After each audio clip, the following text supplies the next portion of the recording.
G.E.M, it's my favorite project. If last year I had no idea what it was, this year I was excited to start doing it. Ever since I was little, I have been tagging along with my mama during her rounds or when she will catch a baby.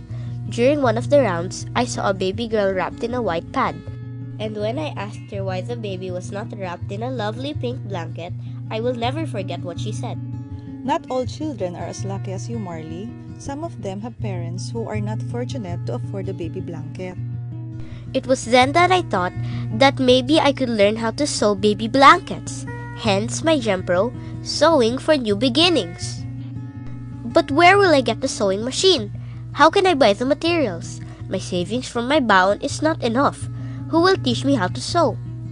That's when the outpouring of graces happened. A nurse volunteered to lend me her great-grandmother's sewing machine. My uncle, a couturier, gave me sewing lessons for free, and my relatives and godparents pledged to help me with the expenses for my material. ¿Y vamos a donar? 10 euros. Espero que vaya bien y que sirva de algo. Y esto es para ti, Marley.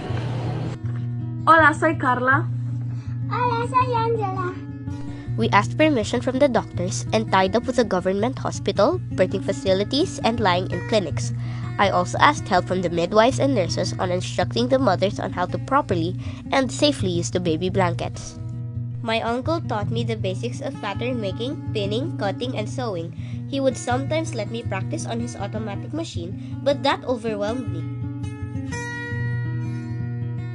And while waiting for my uncle to be available from his busy schedule and have time to teach me more so that I could sew on my own, I practiced and practiced.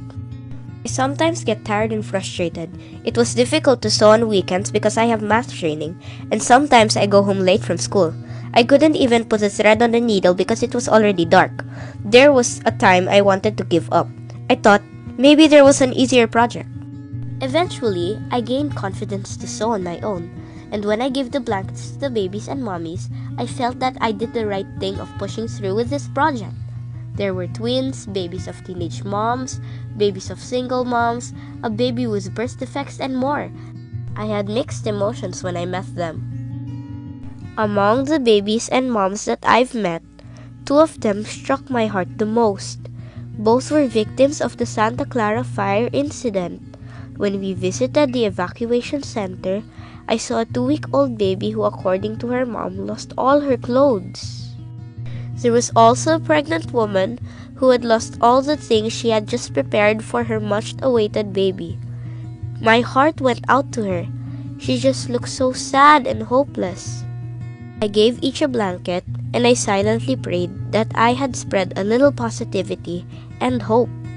This project made me realize that if you have the power to make someone happy, do it! The world needs more of that! My name is Marley Deza. This is my Growing the Extra Mile project. Quant je puis!